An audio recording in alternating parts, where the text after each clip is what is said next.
Thank you, Jason. Thank you.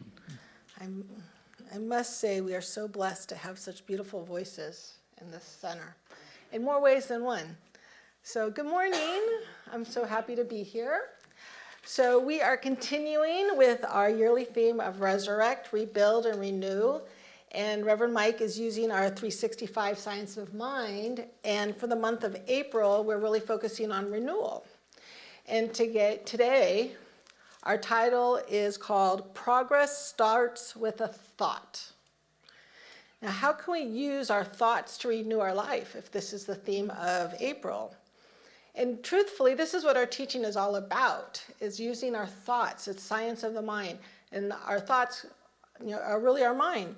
Have you ever seen the videos of Ernest Holmes? They're kind of scratchy, and he's leaning there against a table, and he talks in that cadence. As the greatest teacher ever lived said, it is done unto you as you believe. What do you suppose he's talking about? This power is closer to us than our own feet. And he pauses for a second. This power is not something we have to go searching for. Closer, nearer than our very breath. There is a power in the universe, and we can use it for good. I love watching him because I know I talk too fast when I get up here and I get really nervous, but then watching him, he talks so slow. And I'm like, okay, there must be a fine middle, fine center in there. So this is no one's first time here, right? We're all friends, we've all seen it. So we've really heard about Reverend Mike and Reverend Nancy and everyone up here talking about this power. And those of you who have taken my class, let's see, I did a PowerPoint. Wait, which way do I go, Mike? That way? How do I switch the PowerPoint? I think you point it to the, yeah. Where do I point it? But it's the right arrow. Oh, the right arrow. Ah, there we go. This is why I get to do the 9 a.m. service, because it's all practice. So, as Walter Starkey says, we are spiritual beings living in a spiritual universe that we can literally change our universe. And when I'm teaching my classes, I talk about that rat-a-tat-tat that goes on our head, that little the little voices that keep talking, like a little drum. And I say rat-a-tat-tat, thoughts are things. So what we're thinking and that voices that keep going in our head, we're creating our reality right there, whether we want to or not. So knowing that we have the ability to create our reality, what are we going to do? And so Ernest says, our creative process is our divine right.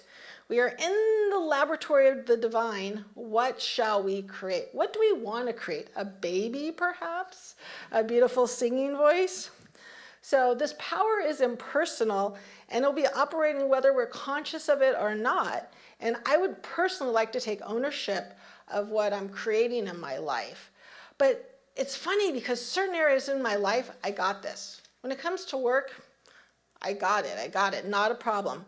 Other areas of my life, like relationships, and sometimes I have some health stuff, I'm like, is this ever gonna come together? I just feel like sometimes God, I know how it works over here. How can I translate it to work over here in my life? And then sometimes it flips. And sometimes work is just so chaotic and I'm feeling healthy and strong and in a nice relationship. And other days I just want to curl up on my couch and binge watch Netflix and not think about anything and make sure no thoughts are running through my head. And I would be embarrassed to tell you what I've been watching lately because it's really no thoughts are in my head. What's that? Oh, no. Oh, no. So our talk title is Progress Starts with a Thought. And I Googled the definition of progress. And it states a forward or onward movement towards a destination, moving forward or onward in space or time, advance or develop towards a better, more complete, more modern state. So how do I want my thoughts to move me forward or develop me towards a better state? How can I use my thoughts to renew my life? I like to think of thoughts introducing themselves as that small breeze that touches your cheek, and then a week later it's a hurricane. So it just happens, that thought will just kind of like pop in our heads. And then next thing I know, I'm buying a house. So this happened. So New Year's Eve of 2003, I was a few weeks before, I'm thinking, you know what, next year I'm really going to buy a house. That's what I'm going to do. And so when we were counting down, I was at this French bistro with a whole group of friends, and we were family style, sitting at a long table and talking to this person and talking to that person. And then when we did the countdown, I 10, I'm buying a house this year. 9, I'm buying a house this year. 8, I'm buying, Happy New Year, I'm buying a house this year. So I started looking in that February, and I literally looked from Porter Ranch all the way to Eagle Rock. I think I scoured every street in the San Fernando Valley. Do you guys remember the Thomas Guide? Anyone? Yes. Yeah. So I Xeroxed the Thomas Guide, and I taped the pages together, and I made myself a big map, and I crossed out different areas, and I circled this one was kind of nice. And I found a house out here in Canoga Park on Stagg Street. And I found out my great-grandparents lived on Stagg Street. And I was like, oh, they must want me to move into the same neighborhood they lived in. And I was so sad when that house fell through and I didn't get it. And I was like, oh man. So I continued my look, and I fell out of escrow in another one. And this is when the housing prices were going up. And I'm like, how am I ever gonna buy a house? And finally my realtor said, well, I have this one over here in Van Nuys. And I was just like, I don't want to look at another house. Okay, I was a little grumpy, maybe a little hangry, I don't know. But we walked into the house, and it wasn't bad. It was kind of nice. And the woman who actually owned it was there, and it was at the top of my price range. And I didn't even know how I was going to afford a house because I was paying $500 in rent back then. And this would have quadruple my outage of finances. And I had no idea how it was going to work. So I said to her, I'm like, you know what, your price is at the top of my price range, and I've already fallen out. I don't want to waste your realtor's time. I don't want to waste your time, my realtor's time. So I'm going to give you the full offer. And if you counter offer, I'm out. So, if you're going to do that, I'm out. And guess what? She counter offered me $2,000 less. So you never know. So I bought the house, and it was great. And my next door neighbor came to introduce themselves to me. And he's wearing a USC shirt. So I'm like, oh, look, my dad lives next door. And we were talking. And then he came back the next day and said, oh, my wife Googled your name, and out came the wine bistro. And I was like, really? And then he's like, oh no, we celebrated New Year's Eve together. My wife remembers talking to you because she's a tennis player, and as a tennis coach, she remembered talking to you. So you're telling me the moment I vowed to the universe I was buying a house, my future next door neighbors were sitting at the same table as I was? So kind of like the universe was listening, and I literally moved next door to the people who were sitting like right there from me when I told the universe I was going to buy a house. So I was teasing him, I'm like, why didn't you live in Beverly Hills? Because maybe we could have lived in a nicer area. But no, I love my area. I love my house. So it's just amazing how powerful our thoughts are and how we can create. And it still blows me away that happened. It's just the craziest story. But as we do our teachings, these stories aren't really that crazy. And so work has been super challenging, and I had the thought, well, maybe I'll buy a house with a tennis court. Now, that thought just kind of entered my mind when I was driving one day. A house with a tennis court in the San Fernando Valley.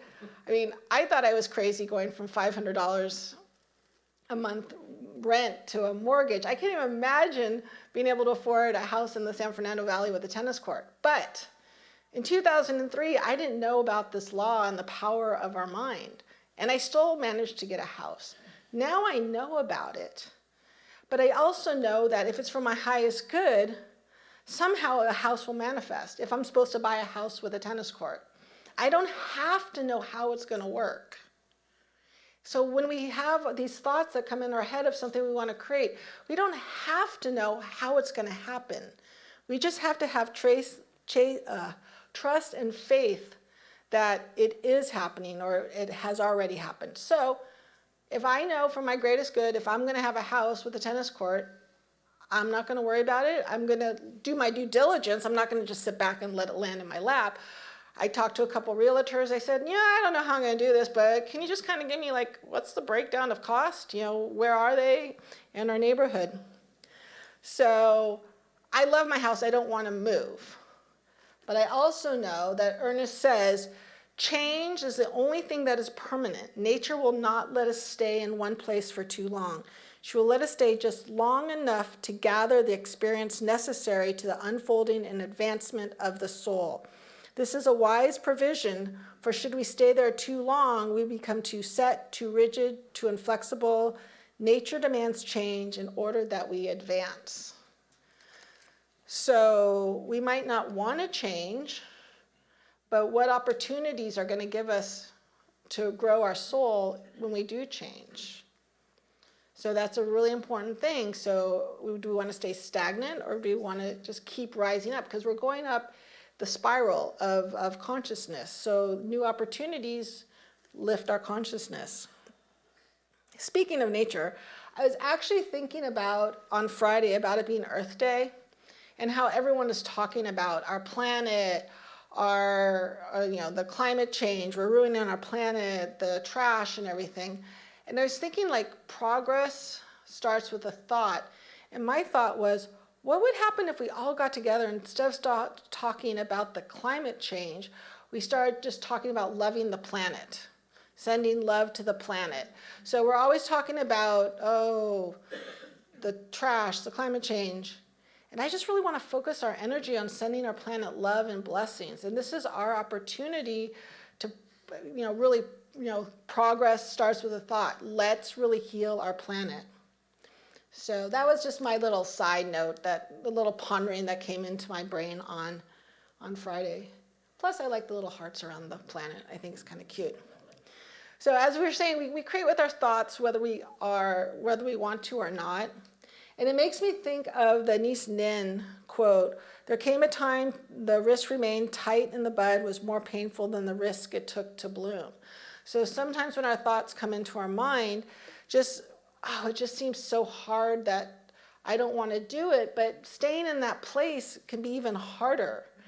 And Reverend Nancy has been my practitioner dealing with my work. Like work right now for me, I'm not going to say it's challenging. It feels challenging. And I'm just wondering, with the Ernest quote about change, is it really time for me to change? And I just don't know, because I've been there for so long that I don't know if it's tougher staying there or not staying there, and the fear of what's going to happen if I actually left. So what is stopping us from living our best lives? I know fear of failure challenges me, or is it fear of success? Mike Carlin, our amazing, wonderful tech guy, I love you, Mike, sent me an email yesterday saying, hey, you know what, we can live stream your talk on your YouTube channel.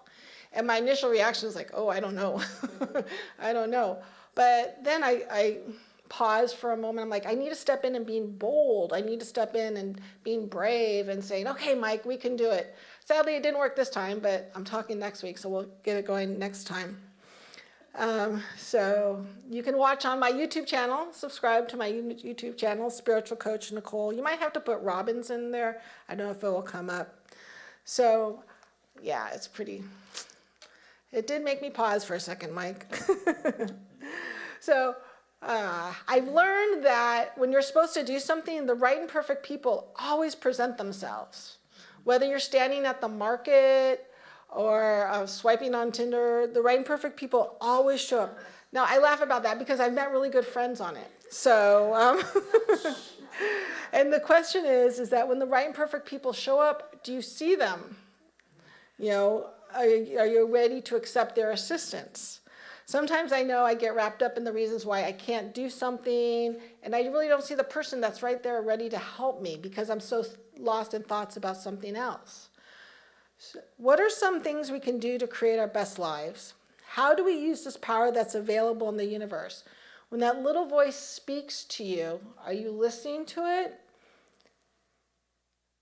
Ralph Waldo Emerson says, "Let us be silent that we may hear the whispers of God.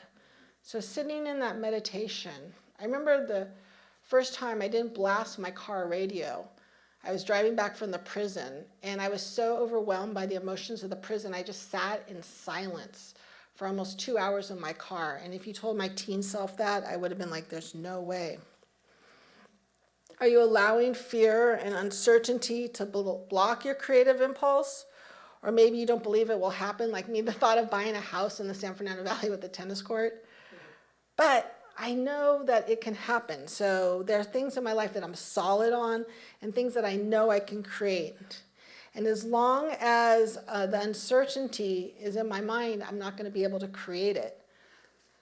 He says, our mind partakes of the creativeness of the infinite mind, and we may direct this creativity in our experience at the level of our understanding. So if I don't believe it's going to happen, that's my level of understanding. I'm only able to create at the level of my belief system. And then I need to go to faith. As they say in Hebrews chapter 11, verse 1, now faith is the substance of something things hoped for, the evidence of things not seen. I was reading our Science of Mind, as we are, because Mike is using this as our guide for this year. And on April 16th, he writes, we have to become quiet. Here's that word quiet again. Quiet, and in the solitude of our own thought, discover for ourselves what it is we actually believe. And then proceed to put that faith into creative action through patterns of thinking built around that faith. So it's just really sitting there being quiet. As I'm living my life, I see how the universe provides for me. I have completely different belief around money I had before the pandemic. The pandemic taught me that spirit is my source and supply, not my job. If you told me I wouldn't work for 8 weeks and have more money in my bank account than I ever had, I would have told you were crazy. Because my old thought pattern was, I need to work hard for my money. And so because I learned this and using these teachings, I've really released my attachment to the finances, and I actually had to pay the most taxes I've ever had in my life this year. And in the past, I would have been freaking out. I was freaking out paying a third of this. But this year, I know that because I made money, I get to pay taxes, and it's the law of circulation. I just released that thought, and I don't have to worry about it.